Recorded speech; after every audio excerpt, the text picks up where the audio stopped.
Hello, my name is Amy Rofail and I'm with the Jerusalem Connection Report, and this is your Friday Red Alert for November 13th. Today I want to continue our discussion regarding anti-Semitism on college campuses, also known as the BDS movement. College campuses are supposed to be incubators of seeking truth. They are supposed to espouse academic ideals and Western philosophy that seek truth regardless of agenda or presuppositions. Yet they are constantly marred by a hypocrisy when particular professors take on an agenda and they cannot look past their agenda to seek truth.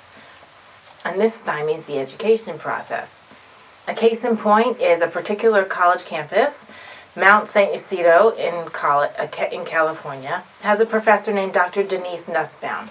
She is the sociology professor and the chair of the department, and for the past 16 years has won numerous awards and grants for her work in diversity. She is now the target of accusations of censorship and hate speech for openly opposing a guest speaker who was supposed to come to campus. She wrote an open letter opposing a particular incoming speaker, and the result was that she was met with threats and harassment, and the university leadership has not yet offered her any support.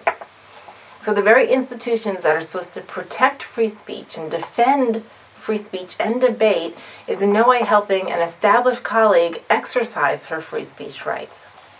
Dr. Nussbaum, she challenged an invitation regarding a guest speaker who is a Jewish martial artist, and he wrote a biography on his experience of growing up in Israel.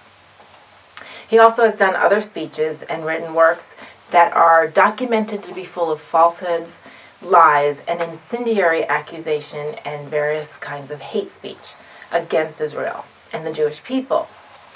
The majority of Dr. Nussbaum's colleagues actually supported her position that this particular speaker was not a credible person to have into the college campus to talk about the Arab-Israeli conflict or issues. Just like any college campus is going to think twice about who they have come in to speak to a particular group of students about a topic.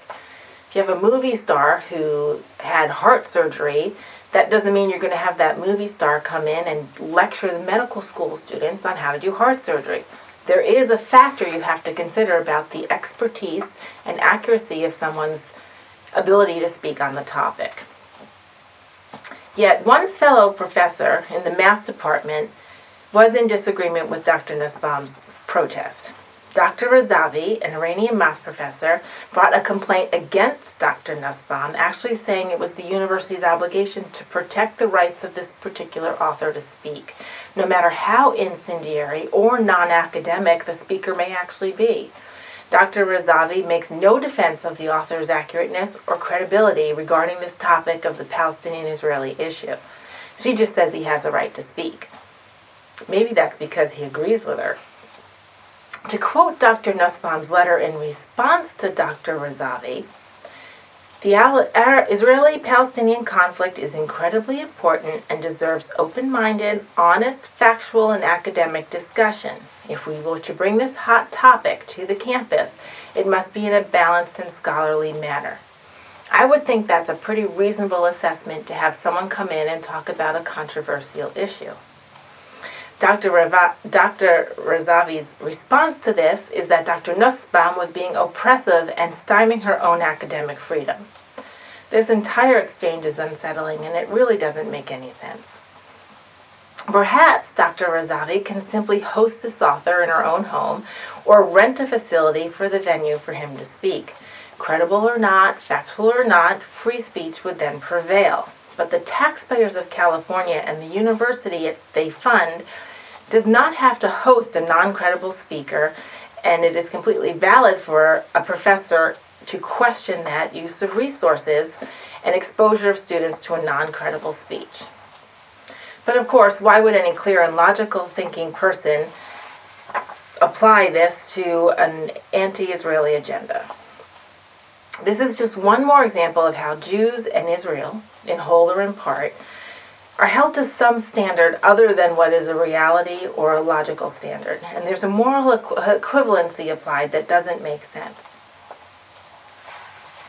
There is an evil veil that descends upon clear-thinking people when they assess the situation of the Arab-Israeli or Palestinian-Israeli conflict as it reaches college campuses, debate venues, even mainstream press. And it's very unsettling. This satanic narrative, in my opinion, creeps its way into our most pure institutions. Our journalists, for one, and our college campuses as another. Places where truth is supposed to be the bottom line of what we seek, regardless of our personal agenda, and where integrity must reveal that truth, even if we don't like it. Continue to pray that the deceiver is kept at bay, and that outspoken criers for truth, such as Dr. Nussbaum, continue to speak out and rally for attention. That truth must prevail, and college campuses must continue to seek it. Shabbat Shalom.